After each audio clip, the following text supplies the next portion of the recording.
Welcome back. Today we've got a strange story. So, you mad bro. Now, that is a phrase, but it's a phrase you don't really see in corporate communications, but it is happening. This is a phrase that came from the COO of a company in official emails, but, well, that company's Valve, and Valve have always been just a little bit different. So, this week, as a result of Valve currently being in the discovery phase of a lawsuit around their store, well, it now means the internet has been able to see some emails, albeit rather redacted, but some emails and interviews that are giving us an insight into how Valve actually works. Don't know about you, but I find that to be pretty damn exciting. And for a little bit of how we work, well, it's your support and the likes of today's sponsor, Bobby Kotick. No, he's not today's sponsor, but I have learned what he's up to while using ground.news/Bellular, who are today's sponsor. They're a app and site that basically puts the power over news in your hands. Now, one of the big stories going on these days is the TikTok ban. So, I hit up coverage on Ground News to begin understanding what was going on. And as we look at the story here, you can see that I can skim through the headlines across the left, the right, and the center to see how different leanings actually frame the story. Then I can go and look at coverage details, breaking down who's covering the story, when they're covering the story, who actually broke the news, and then I can check out the ownership and bias information for all of those outlets, which is quite amazing. And in this case, I can see that this is a story that's quite well covered across the board, and by plenty of high factuality outlets, which is a really good sign. But I can also see by skimming the headlines and looking at the bias insights that sides do tend to cover it a little bit differently. Now, this is an absolutely fantastic way, as you can see, to learn what's going on. And if you're wondering how Bobby Kotick appears in today's story, well, he's actually apparently floated the idea of buying TikTok to the CEO of ByteDance and to Sam Altman, because I guess Sam just appears in all of the news these days. Anyway, it's kind of wild stuff. The mobster truly is undefeatable. This is just one example of Ground's tools in action on a story that's a bit closer to what we do. Of course, as you know, there's a lot of other things going on in the world, a lot of very serious things, and I think with those, the value of Ground only increases. I highly recommend it. Subscriptions for Ground start at less than $1 a month, or you can get 30% off unlimited access this month by using my link, which is ground.news/Bellular. And a big thanks to Ground for supporting our news channel for such a long time. Okay, how do we get to this story? So here's the deal. Valve are being sued, and they are being sued by Wolfire Games. That's a developer who is called David Rosen. His argument basically is that Valve are operating in an anti-competitive manner, that they would essentially be breaching antitrust legislation. The reason here is that you are not allowed to undercut Steam anywhere else, right? So let's just say our game, The Pale Beyond, if we put that up on our own website for a certain amount of money, but of course it was there on Steam, well, we would have to basically have price parity. Otherwise, Valve could, get fairly angry. Now, it's different for the likes of, say, promotional copies of a game, that kind of thing, but this is basically what's going on. So Rosen basically said that when they tried to bring their game Overgrowth to other stores that have lower commissions, of course, this is probably the Epic Games Store, what they wanted to do was to lower the price of their game. So imagine a situation where if we put our game on Steam, 30% of that money goes to Valve. We put our game in Epic, far less of that money goes to Epic, and then we decide to pass that cost saving on to you. Essentially, if we decide that, hey, well, we're operating literally, it's a more efficient market over here, we're going to pass down that efficiency to you, the consumer. Valve's rules say you cannot do that. You cannot undercut Steam anywhere else. So basically, the not 300-pound gorilla, 500-pound gorilla, however big they get, the 500-pound gorilla says you cannot, right? You cannot give anyone else a better deal. We have the power. We will clobber you. You won't be able to sell on Steam if you undercut Steam somewhere else. Of course, the point there is Steam is so big you would be insane not to use it. To not go on Steam would be shooting yourself in the foot and then continuing to shoot yourself until you reached your head. To go back to Rosen though, he had this plan to have the game on another store and to pass the saving on to consumers. He asked Valve about this, and this is basically what happened. But when I asked Valve about this plan, they replied that they would remove Overgrowth from Steam if I allowed it to be sold at a lower price anywhere, even from my my own website without Steam keys and without Steam's DRM. So that is literally just selling DRM free on your own website if it's less than what is there on Steam. Gabe says no. And, of course, we do know Gabe has a very large knife collection. Now, he deems this to be a very unreasonable thing, right? That Valve are basically demanding this price parity with other services and then effectively, yes, threatening developers with irrelevance, because that is what not being on Steam is, by kicking them off the platform if they try to avoid that. Despite the fact that the lower commission costs and that sort of thing from other stores would be passing those savings, in this case, to the consumers. The point basically is that because of their dominant market position and this policy, that Valve is able to set the prices on those stores, which then makes those stores less competitive and therefore further entrenches Valve's dominant market position. Now, in contrast, we've got Valve's argument to this. They argue that allowing another store to have cheaper prices would be unreasonable to their customers, and that they are well within their rights to sell or not sell a game if it does not meet their rules. Now, that is the short version of things. The point, though, is this case has now progressed far enough that it's entered the discovery phase. So in the discovery phase, basically, that's when documents get handed over, and that's where a lot of the juicy stuff happens. Of course, if you remember the Epic and Apple cases, the Federal Trade Commission and Microsoft cases, those have all yielded redacted documents that still did have some very, very, very juicy crumbs. Now, sadly for us, nothing has been leaked in an unredacted form this time, but we do have quite a lot, and a lot of the early reporting here comes from Simon Carles's Game Discover Co. newsletter, so the credit for spotting the updates absolutely goes to him and his newsletter, which you should check out. We're not going to be going into the meat of the lawsuit itself. The core basically is that Wolfire are currently in this stage because a judge actually thinks there is merit, right? There is merit in them getting to ask Valve for evidence to prove Valve's case. Now, this could still end in a summary judgment that just dismisses this entire thing before it actually gets to maybe a possible class action sort of result for developers, which would be fairly interesting. The idea that there could be developers being able to, go after Valve. Now, it's the kind of thing.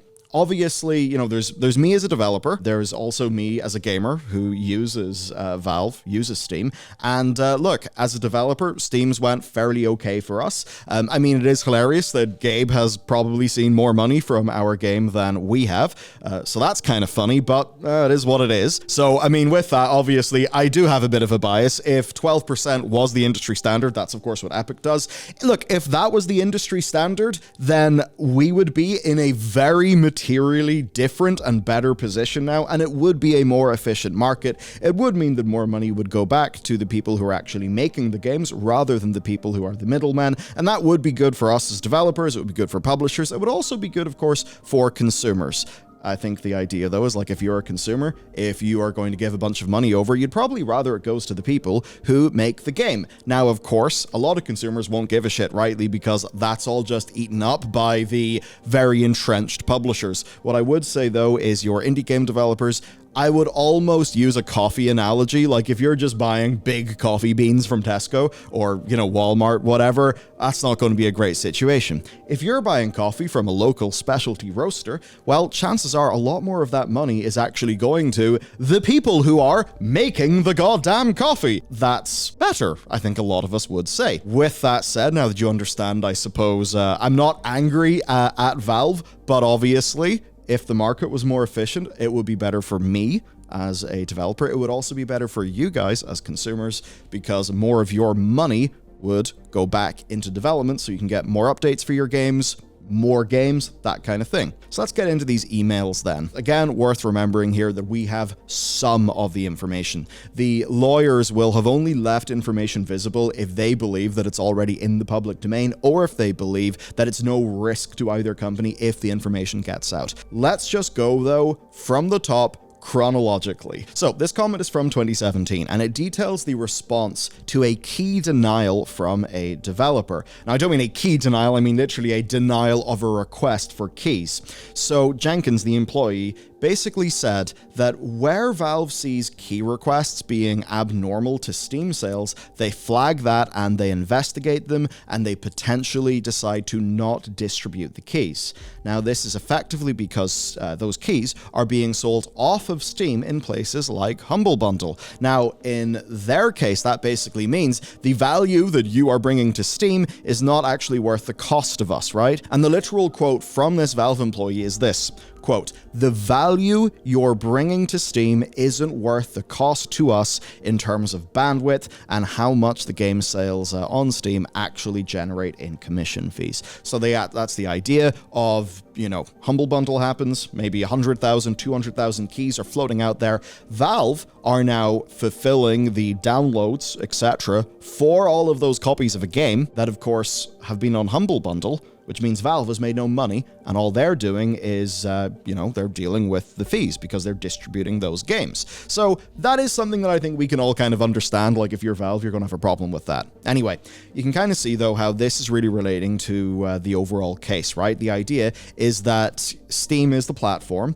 It's the platform that you have to be on to make any sales, but the point is that Valve controls how keys for those games are distributed, so you have to play by Valve's rules. So essentially what we're dealing with here is a Valve employee saying, listen, if it ain't worth it to Steam, we're not really going to be distributing those keys, okay? So with all that in mind, let's get to the email. This is an email from Gabe Newell addressed to Tim Sweeney. Gabe writes, "Anything we doing to annoy you? We're guessing Sean Jenkins' public dumbness might be part of it." Okay, so that is the email. Now, judging by the timing, this is likely in response to this tweet, right? And the responses around it because of Tim Sweeney's position as the head of a company that makes Unreal Engine, right? So Tim Sweeney tweets, "Not sure why Steam is still taking 30% of gross.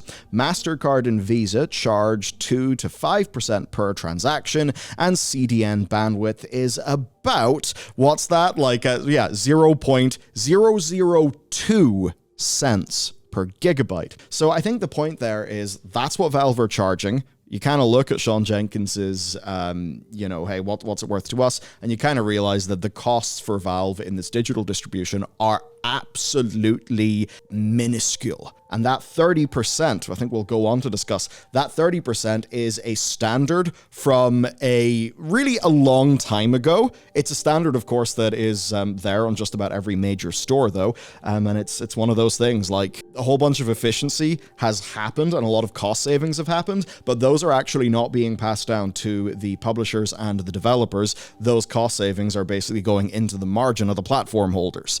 Again, there's a discussion to be had about middlemen. For Tim's part, anyway, he doesn't respond to Gabe's question. Instead, Tim just launches in a very Tim-like fashion right into a breakdown of the logic. And this is a response that has been forwarded by Business Development Authority Eric Johnson to COO Scott Lynch. That's COO of Valve. So let's just get into this. Not at all, and I've never heard of Sean Jenkins.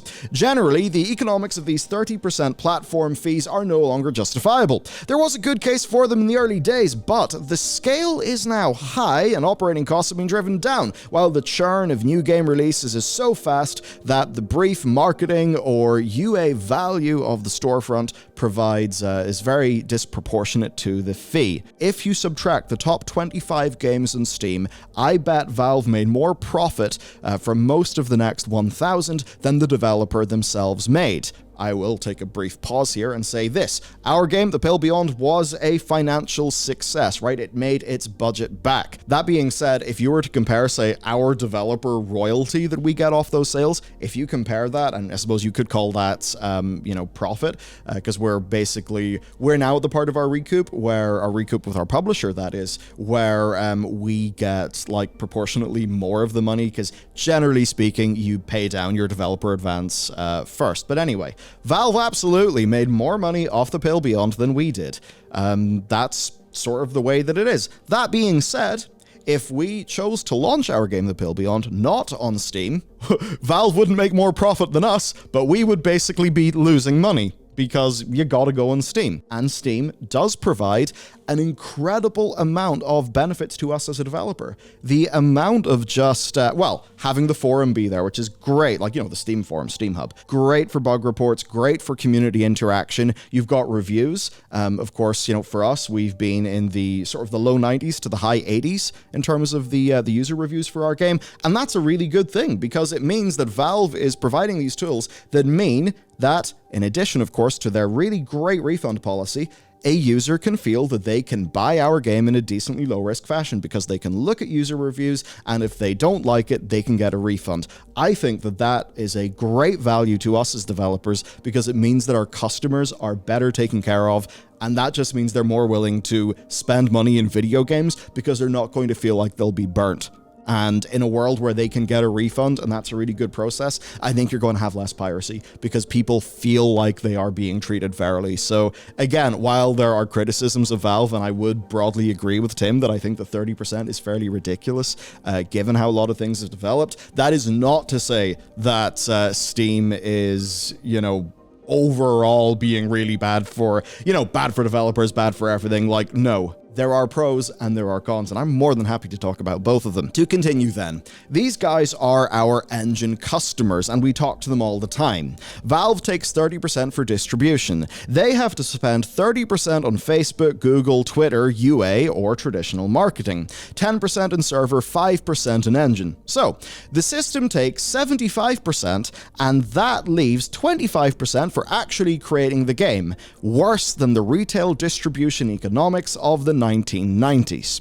We know the economics of running this kind of service because we're doing it now with Fortnite and Paragon. The fully loaded cost of distributing a $25 game in North America and Western Europe is under 7% of gross. So I believe the question of why distribution still takes 30% on the open PC platform on the open internet is a healthy topic for public discourse. That, I think, is a fairly believable statement. And of course, there are loads of other parallels to this sort of thing. Generally speaking, when you have these humongous middlemen, there can be great benefits. I mean, Amazon, amazingly convenient, absolutely ungodly convenient compared to 20 or 30 years ago. Amazing for end users. However, is it amazing for supply chains? Is it amazing for quality of product? Is it amazing for fostering sort of new growth and stuff like that when you have an absolutely dominant middleman distributor taking very, very, very high fees? These are questions we should really think about. But anyway, Tim Sweeney essentially ran the math here from his position, and he said that he doesn't really understand how Valve, working at the scale that they are at,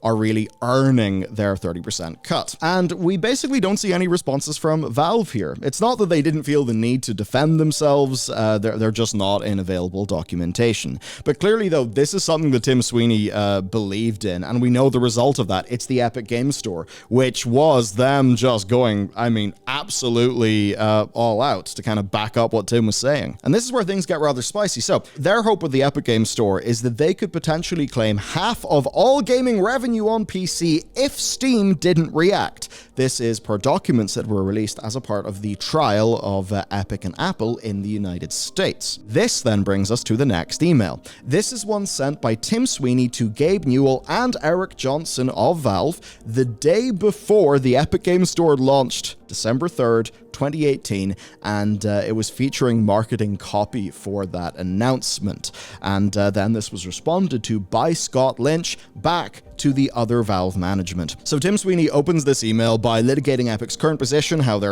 battling Apple for a better deal than the 30% of the App Store, as well as trying to get their game on a global platform past censors in certain regions, where the creation of the Epic Games Store is not all about Valve, despite the perception of, it just being a sort of big competing store at the time. Essentially, Tim is drawing this all into a sort of wider consumer war, and he thought that Valve were actually in a position to help here because they're one of the largest, games distribution platforms ever. And you think about what Gabe says, they They generally do seem to be sort of live and let live dudes, is at least what their public perception would be. So let's get to that. The question of open platforms and store economics will be foremost in Apple executive minds this week. I believe the best outcome can be achieved if Apple speedily concludes that the combination of an App Store monopoly and 30% fees is untenable, and that opening iOS up is the best stop-loss strategy. Right now, you assholes. Okay, Tim. Right now, you assholes are telling the world that the strong and powerful get special terms while 30% is for the little people. We're all in a prolonged battle if Apple tries to keep their monopoly and 30% by cutting backroom deals with big publishers to keep them quiet. Why not give all developers a better deal? What better way is there to convince Apple quickly that their model is now totally untenable? So, a pretty fiery email then from Tim Sweeney. Now, when he says special terms, he is referring to something that Valve did. Valve basically have 30%, but then 25% and 20% rates. But to get 25% or 20% rather than 30, you basically have got to pass revenue thresholds of $10 million or $50 million, right? So basically the thing there is, that is Valve competing for AAA companies with massive games. But for, say, an indie developer, Valve actually charges an indie the most. And I suppose one thing I think about is, think about how, say, dividends and regular income tax are taxed differently, right? Such that the normal person earning, say, 40 grand by just normal, respectable ass labor, they end up paying proportionately way more than somebody who has earned that because their asset line went up. And I suppose there's a little bit of that sort of similar feeling of unfairness here, where if you're an indie developer, well, honestly, the difference between the 30 and the 20% rate, or say the 30 and the 12% rate offered by the Epic Games Store, really is massive. It truly is. Again, if Valve charged the same as Epic, I could say that my company would be in a very different financial position. And I've got to assume that my publisher and a lot of the other indie publishers out there would think the same thing. But again, if you're Valve, you don't really feel like you need to change. And of course, all these emails are happening in like 2018. Obviously, Epic Games Store did not take over. So from Valve's perspective, why have they got to change? They are really strong. Now, of course, from Tim's perspective here, I mean, you can see how this all is playing into what he's saying. He's basically saying, hey, Steam, if you guys do the right thing, you're so powerful, you could genuinely create a lot of good. And in response to that, COO of Valve, Scott Lynch, had one line, and that line was, "You mad, bro?" Though he didn't actually say that to Sweeney. But this does paint a picture of basically, that boardroom channels exist, where there's corporate maneuvers going on. And, this brings us to our final thing, which is efficiency. And my God, this is absolutely fascinating. So this is actually, this is a document, okay? One that was actually gathered up by somebody in Valve. And you can see, right, if we just take a look at this, we see a bunch of companies listed, okay? Then we see net income per hour per employee. We see net income per employee. So basically, you can see how financially efficient all of these companies are. You can really see Amazon going with their scale there, right? Their net income per hour per employee is just $1.80. But for Facebook, it's $89.09. For Apple, it's $54. For Netflix, it's $26. But you can see there's this redacted company at the top. That redacted company is Valve. So Valve, with their 350 employees, they are, in terms of efficiency there, they're performing better than Facebook, Apple, Netflix, basically the FAANG companies, which is fairly crazy. It just does go to show how amazing Steam is as a business. My God. That is absolutely insane. Your net income per employee, you're looking at their 780 grand for Facebook. So for Valve, for each of the 350 employees, they're earning more than 780 grand. In their I suppose their yearly revenue. That is just insane. Anyway, this whole thing came from a thought experiment where a Valve staffer was working off a tweet that calculated the revenue per hour of the biggest companies. So he basically thought, okay, I'll do that for us and just, for shits and gigs, find out how efficient we at Valve are. And the result was ungodly efficient. Like, holy crap, you have just got a AAA star rating as a business. Now, of course, that's just them doing well. This is not a smoking gun. This is not saying that Valve are doing anything wrong. We all know that they absolutely print money. Now, the joke had been that they could live off loot boxes from Counter-Strike and TF2 before you even look at, Valve, like, spending money to make games. But basically, yeah, this is what's up. They're insanely efficient. 2018 was an interesting time, though. They had not begun the more significant changes they've been making to Steam over the last few years. At this point in time, they were, finishing up the burying of Steam machines. They were repurposing some of that stuff over to do the likes of the Valve Index and eventually the Steam Deck. But Steam itself was not really getting the same amount of attention. But things are different now, right? We've got the building of an entire store. You've got all of the, the Steam Deck just all of the Steam Deck related stuff. You've got big picture support being a lot more important. Now, they are doing more platform development, but ultimately here, they can just collect their 30% and take it on faith that they are doing enough for developers to still want to come to their platform. Well, they're the incumbent. You can't not sell there. It would be insane to. It would be like having a console game and saying, I won't sell that on PlayStation, I'll only sell that on Xbox. It would be a stupid move. So that's basically where we're at. From Valve's perspective, why on earth would they just hand themselves less money?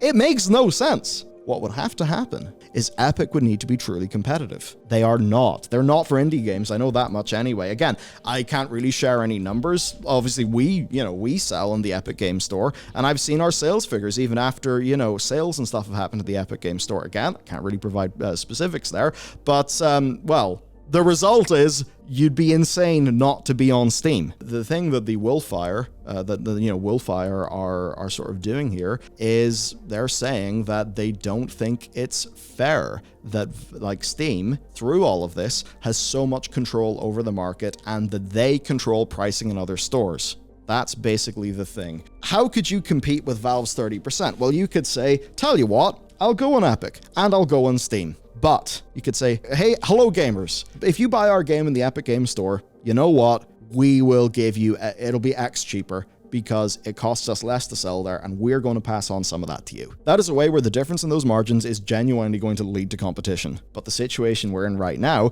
means that it is basically impossible for those different margins to lead to competition because Valve will kick you off the store if you undercut them elsewhere, even if it is on your own store and a DRM-free copy of your own game.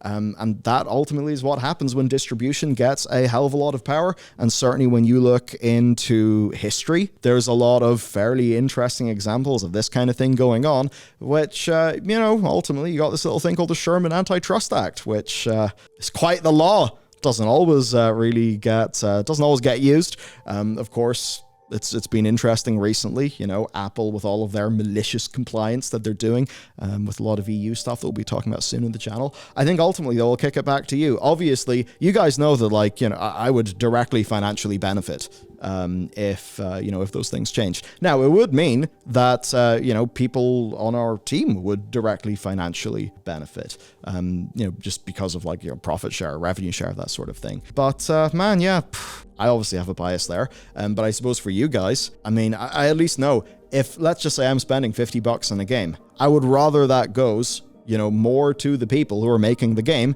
than the people who are distributing it. That's what I think anyway. I'd love to know what you think, so thank you very much for stopping by. To be honest, I think this was just a fun video we can hang out, we can talk shop, and we can see Tim Sweeney calling Valve assholes, we can see a Valve dude saying, you mad bro, it's got it all. Right? Genuine intellectual discourse and people talking shit about each other. Come on, it's a perfect story. I hope you enjoyed it. I certainly did. I will see you back here tomorrow. Cheers. See you then.